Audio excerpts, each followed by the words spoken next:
Welcome to Tuesday morning Medical Qigong class. My name is Mary Francis, and I'm one of Henry Jean Wally's Medical Qigong students. Today we get to go over the basic 8, and so without further ado, let's go ahead and start our warm-up. We're going to be doing the classical version of the warm-up for the basic 8. So quick note. The big spine point, if you take your fingers and lightly let them travel from the base of the skull down the back of the neck, you're going to find a bony element, and that's the big spine point. It's right where the cervical and the thoracic spine meet. So let's go ahead and begin. We're going to open up. The feet are going to be hip width, shoulder width apart. A little wider is okay, especially if you're tall. You want to relax into the space, letting the bottoms of the feet melt into the earth.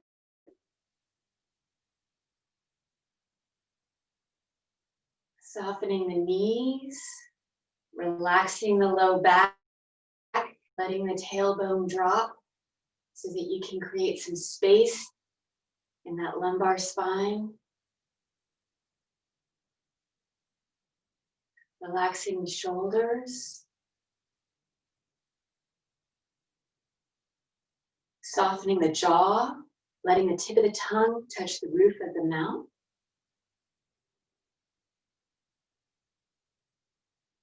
Gently elevate the very top of the head, reaching it up into the sky just a little bit.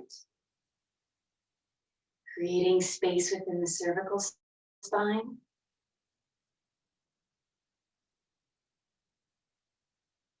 And then we're going to allow the arms float just a little bit away from the torso. Allowing for greater chi and blood circulation. And finally, you're going to let the eyes close. Inhaling through the nose, we're going to guide the breath and the chi to the lower dantian, filling it up with energy. That's 3 to 4 finger breaths beneath the belly button on the midline. Exhaling down to the perineum, the lowest point of the torso. Inhaling up to the big spine point, that spot we were talking about earlier. And then exhaling to the palms of the hands. Again, inhaling to the lower dantian, 3 to 4 finger breaths beneath the belly button, allowing it to fill up with energy.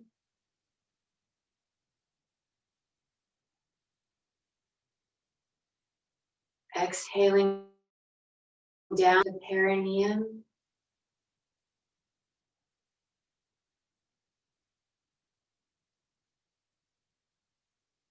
Inhaling, guiding with the mind's eye, the chi up to the big spine point.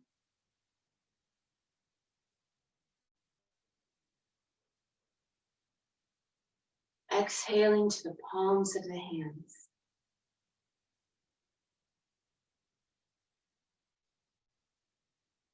Inhaling, lower dantian.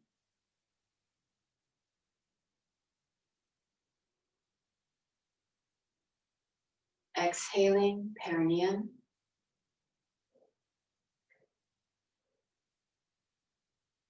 Inhaling, big spine point.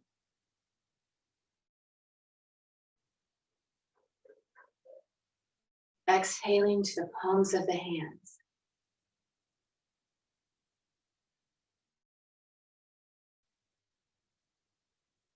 Inhaling, lower dantian.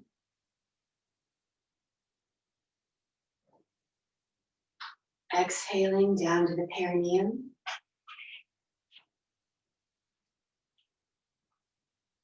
Inhaling up to the big spine point.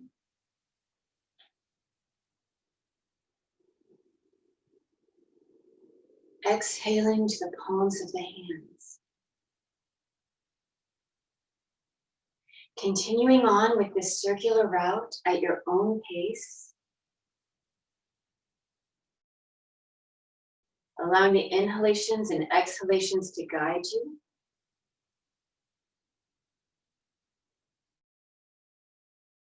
Allowing the mind to relax into the breath.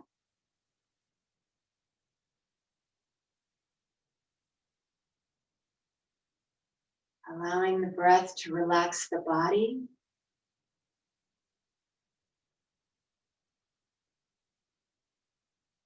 And allowing the chi to flow freely through the circular route.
Getting ready to finish up the cycle.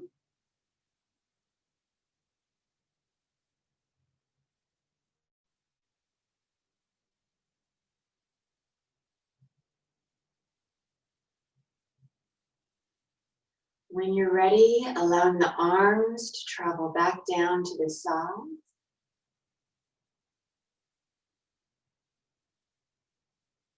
And gently opening the eyes. And closing by bringing that left foot back to the right. Okay, let's go ahead and continue with our basic 8. Our first exercise for the lung and large intestines, opening up. If you are new to these exercises, don't feel like you have to learn them all in one setting. They'll become more and more familiar to you as you practice. We're inhaling and exhaling. Inhaling, exhaling,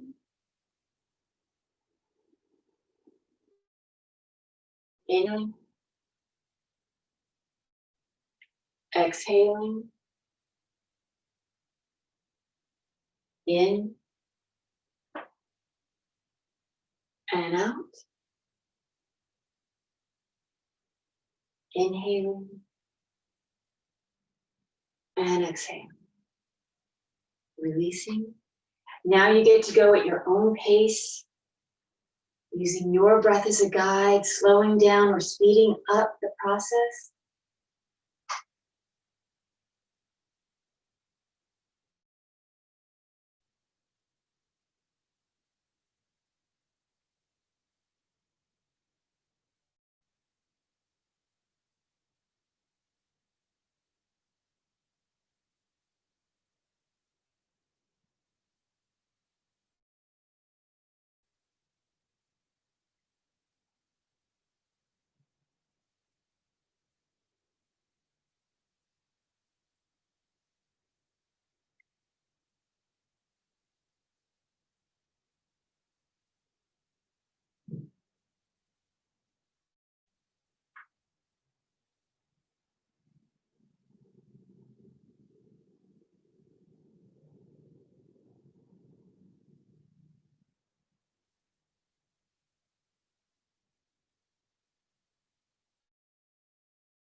Enjoying the contrast of the expansion and contraction of the body and the tissues.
About one more.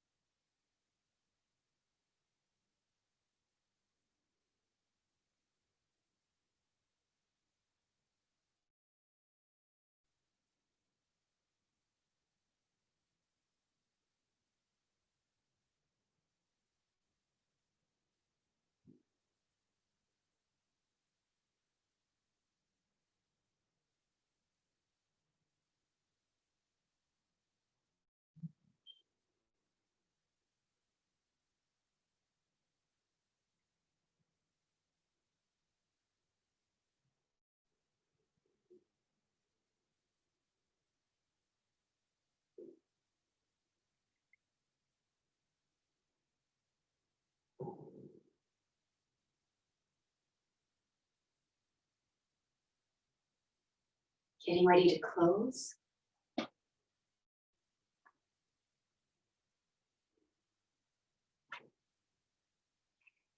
For our stomach or our spleen and stomach exercise, our second exercise, I'm going to be doing the modification first with the extra breath. So I'm inhaling, exhaling completely.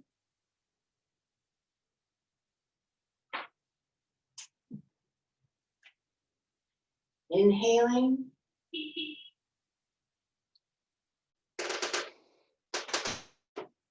Exhaling. Here's where that extra inhalation and exhalation come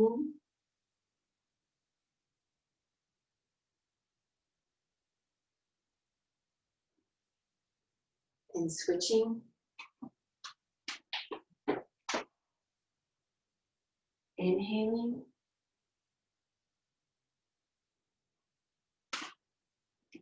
And exhaling. In. And out.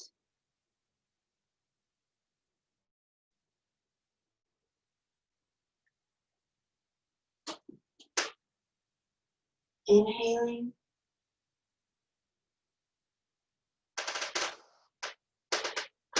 Exhaling. The traditional way, we're switching straight into the next side. Inhaling. And exhaling. Now you get to go at whatever pace and whatever, whichever one you want to do. Whether with the modification or classic.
About one more on each side.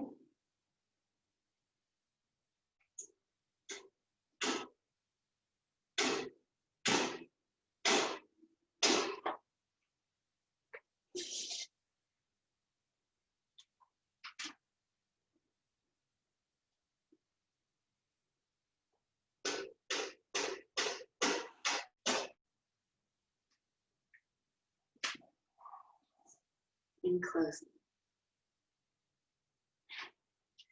Our heart, small intestine exercise.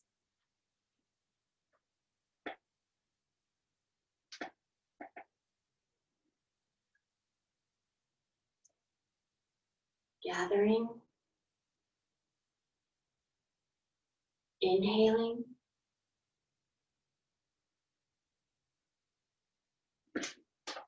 And exhaling.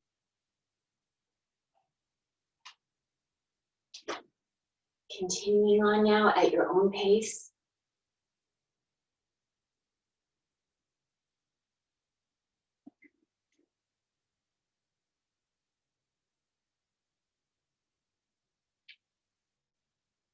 Allowing the mind to relax into the exercise.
About one more.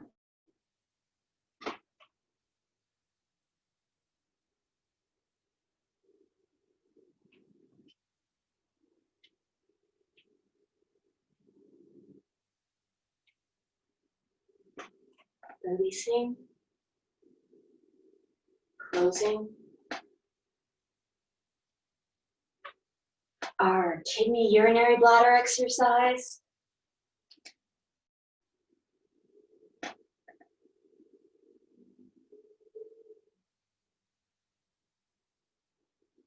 Inhaling. Pausing the breath. And exhaling.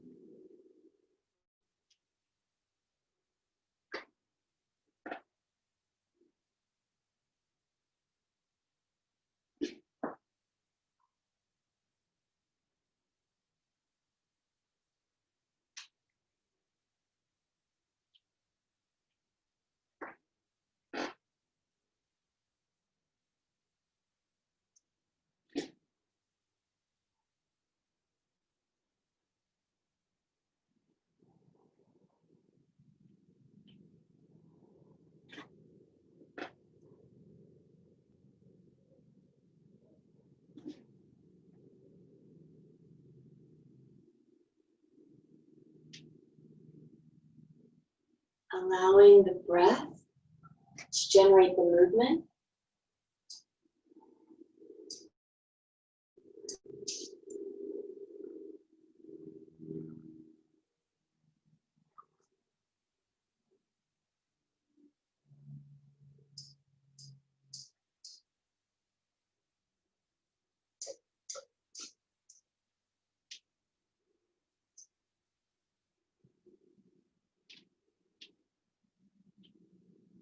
about one more.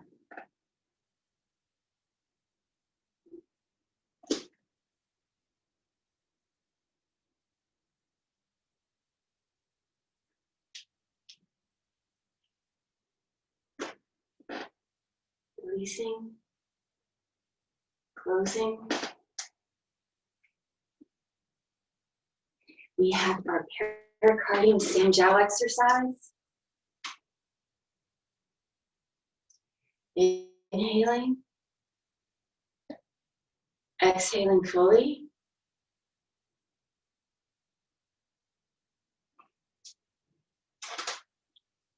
In and out.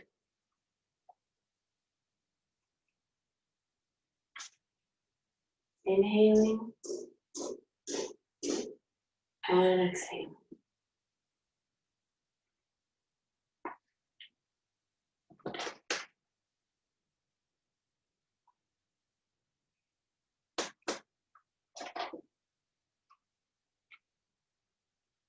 Allowing the movement to be an expression of the breath.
Getting ready to close.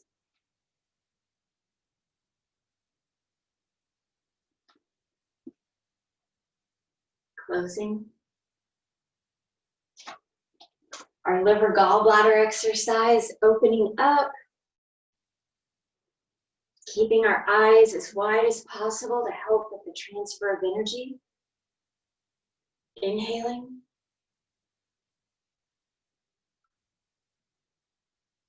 And exhaling. In.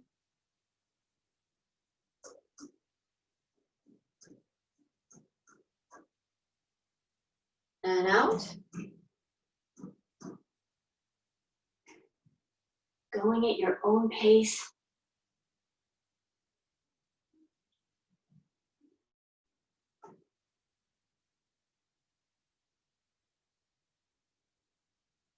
Allowing the movement to flow.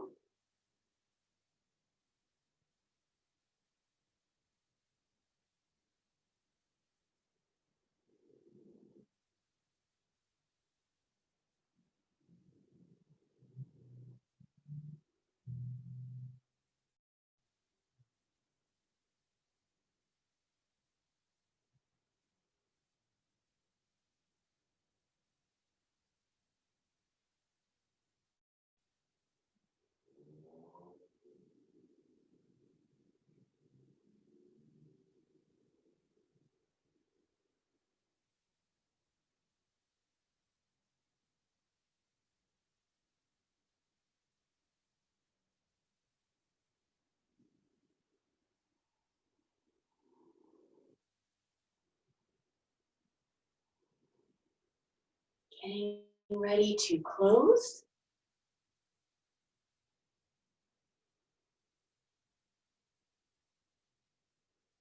Releasing. Closing. Our Ren channel exercise.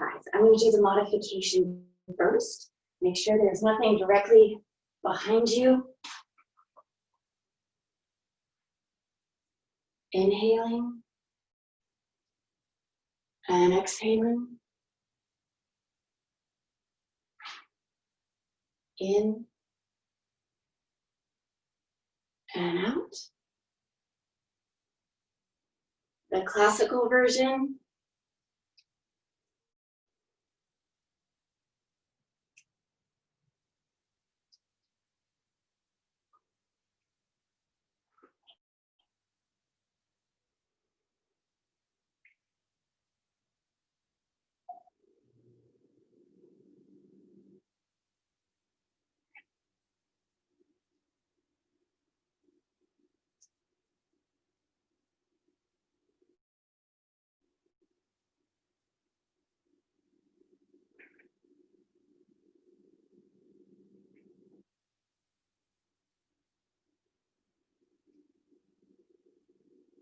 Enjoying the exercise, having fun with the exercise.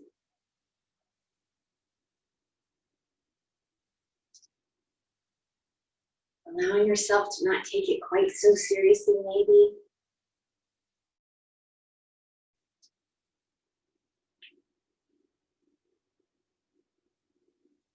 Getting ready to close.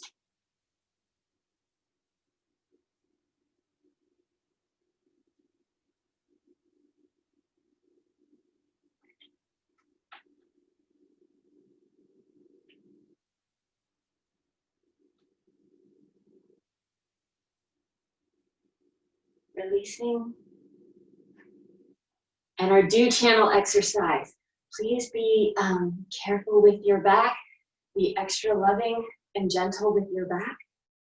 Opening up.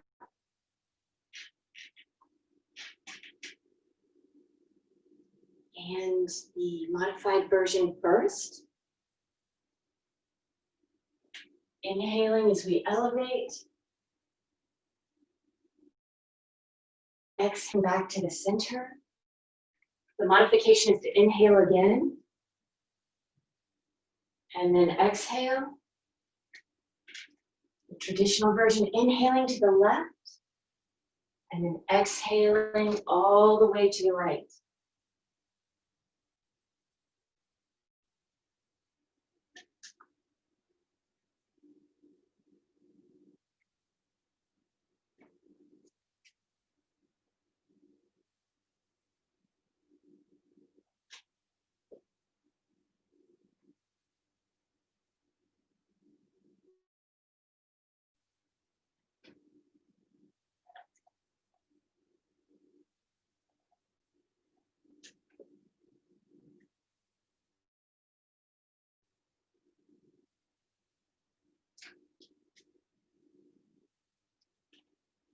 And about one more on each side.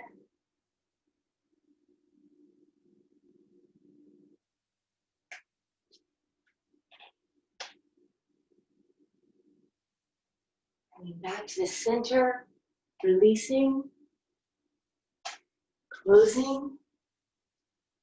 We're going to do a simple closing today, so keeping the feet together, bringing the palms together, transferring some of that wonderful, wonderful chi to the palms. We're going to bring the palms to the lower dantian, circling up the right and down the left 9 times. Gathering all that wonderful energy that you've been cultivating for the past half hour to the lower dantian. And then once you've done 9 times, I'm guesstimating, switch directions 9 times. Concentrating that energy. And once you've finished your 9 times, resting the palms of the lower dantian, closing the eyes. Inhaling, gathering breath and the chi into the lower dantian, filling it up with energy. Exhaling, allowing that energy to settle and store so that you may use it throughout the rest of your day. Inhaling, guiding the breath and the chi to the lower dantian, allowing it to fill up. And exhaling, allowing that chi to settle and store. Inhaling and exhaling at your own pace. Allowing the mind to relax. Allowing the body to relax. Allowing the chi to settle and store.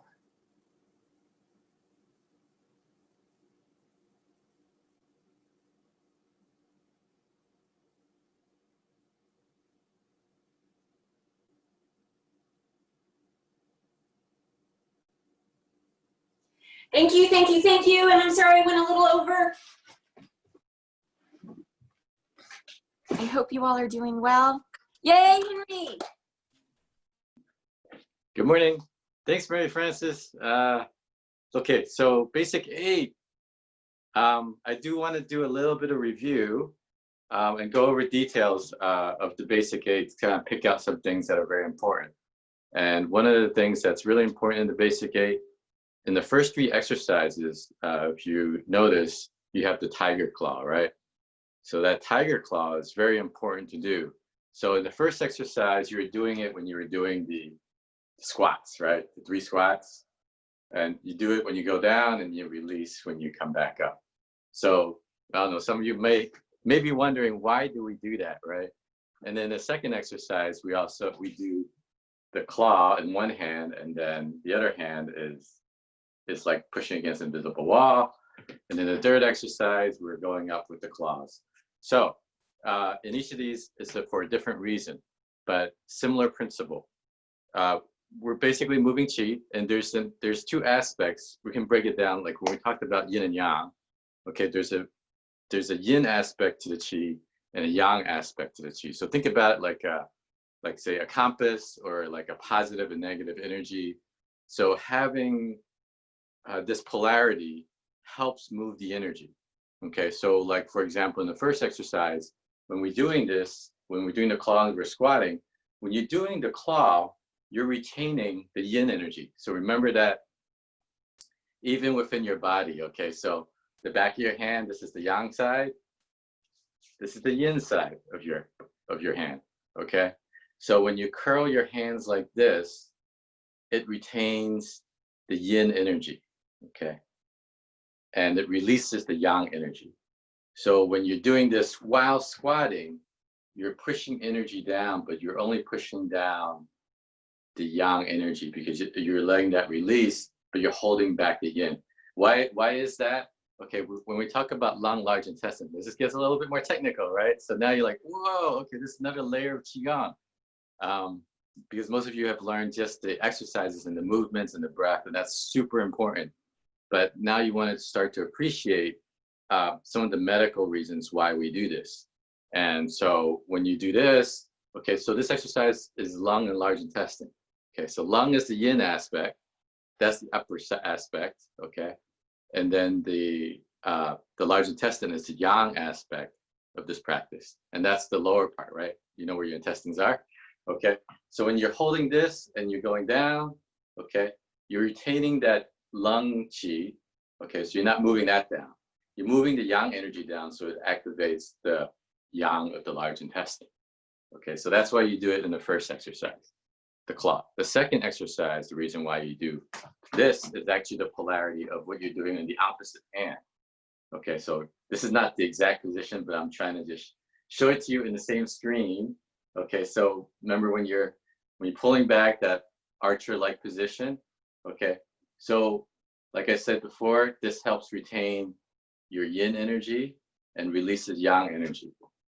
Opposite is when you do this. Okay, so this blocks the yang energy and releases the yin energy. Okay, so it's opposite. So you're doing one hand, you're releasing yin and holding yang. The other hand, you're holding yin and releasing yang. Does you say the same thing, or does? Okay, I hope you get my point. Okay, so one is positive, one is negative. One is working on the yin, the other one's working on the yang. And so you have these opposites. And what happens is when you do that, you have a flow of energy, right? From positive to negative, from negative to positive, from yin to yang, from yang to yin.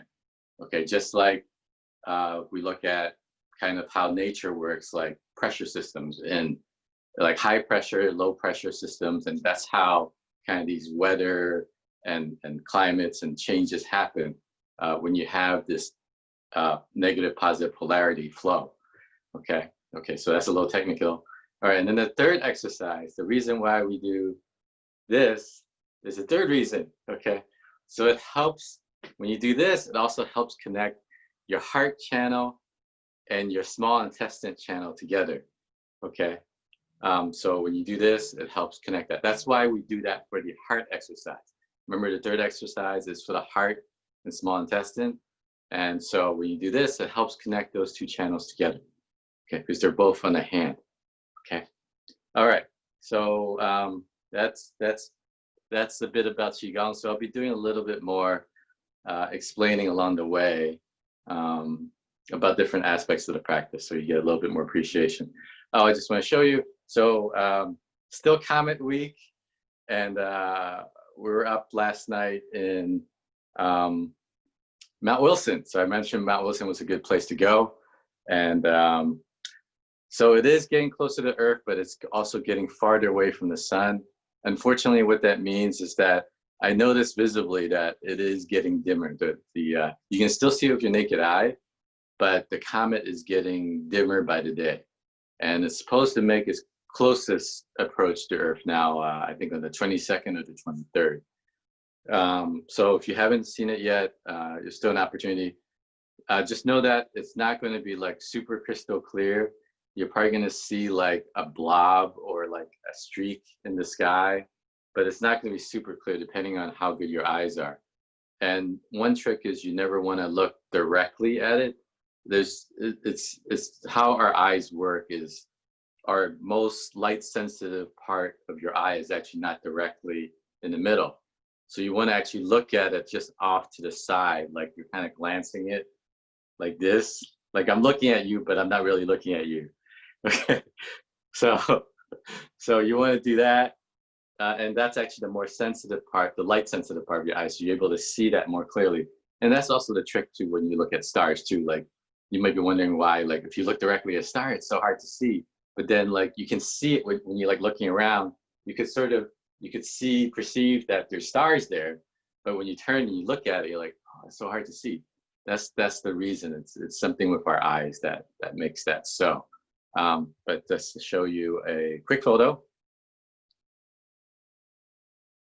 Okay, so this is me with a couple of my setups, and you can see it's a little grainy. This is taken with my phone. Isn't it just amazing these days? You can actually take a picture of a comet with your phone. So there's the comet in case you can't see it. And let me just try to zoom in a little bit. Yeah. So very grainy. This is an iPhone picture, but I have a couple of these star tracker things, so it keeps it aligned and tracking the comet because the Earth is rotating. So this is at the top of Mount Wilson, and you can get this view tonight. I think you'll probably still continue to get a little bit dimmer, but good luck. Thank you for joining us. Thank you, Mary Frances, again, for the awesome practice today. We'll see you tomorrow.